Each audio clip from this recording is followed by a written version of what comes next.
जय कुंवारी माता की, जय कुंवारी माता की, जय कुंवारी माता। अरे का हो गई, चलो देखथन। प्रणाम भैया। प्रणाम भैया। कहाँ जात हो भैया आप मन? है हमन कुंवारी माता के दर्शन पर जात। कुंवारी माता कौन हरे? कुंवारी माता है? कुंवारी माता नहीं जानत, पूरा देश विदेश में प्रख्यात है। मैं बहुत परेशान हो भैया, मोर बाई के तबीयत बहुत खराब है भैया, मोरा ये माता के दर्शन करवा दे भैया।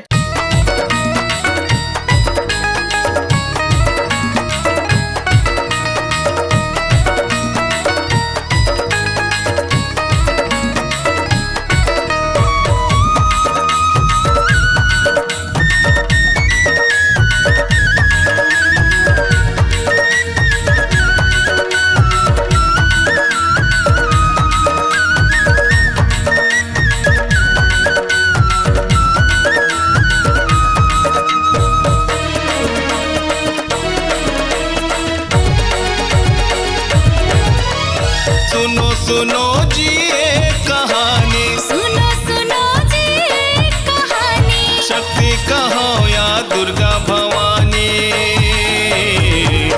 कात्रुमा कैसे आइस कुंवारी माता रानी, कात्रुमा कैसे आइस कुंवारी माता रानी। सुनो सुनो जी ये कहानी,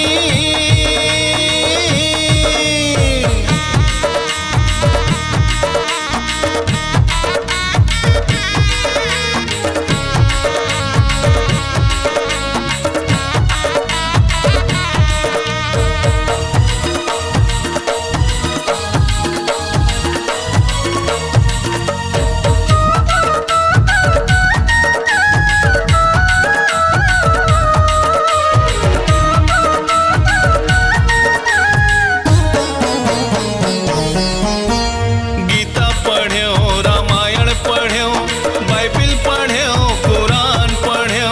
मानव आस्था के ग्रंथ माँ कुंवारी माता के नाम पढ़्यो।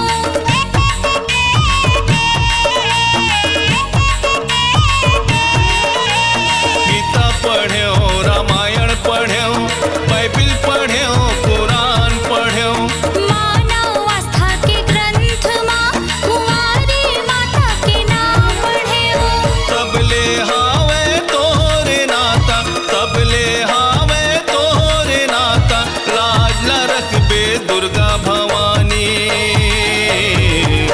कात्रुमा कैसे आइस कुंवारी माता रानी, कात्रुमा कैसे आइस कुंवारी माता रानी।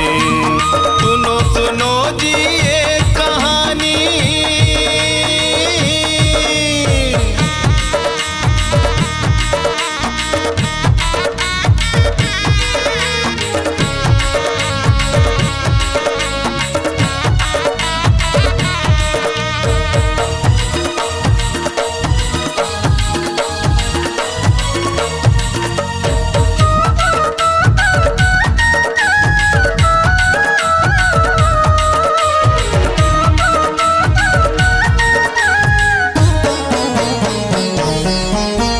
घुघवा ढौर के तीर माँ बिंदरी एक ठन गाँव हवे। महतारी प्यारी बाई औ पिता के प्रमोद नाव हवे।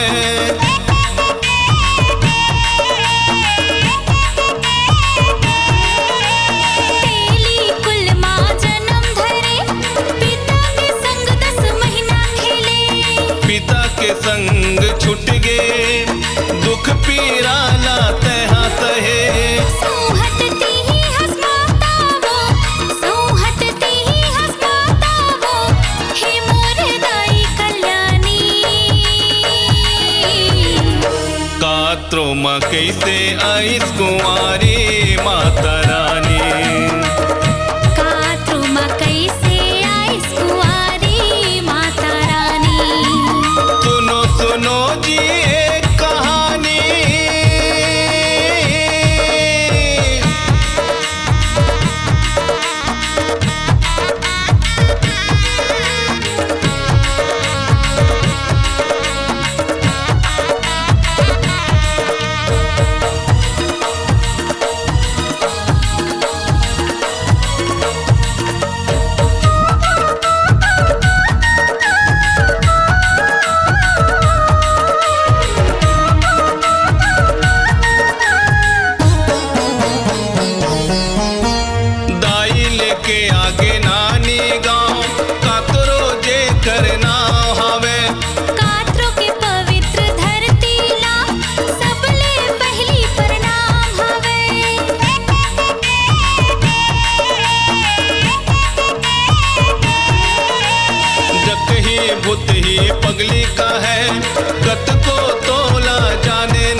कात्रो में ऐसे आइस कुंवारी माता रानी।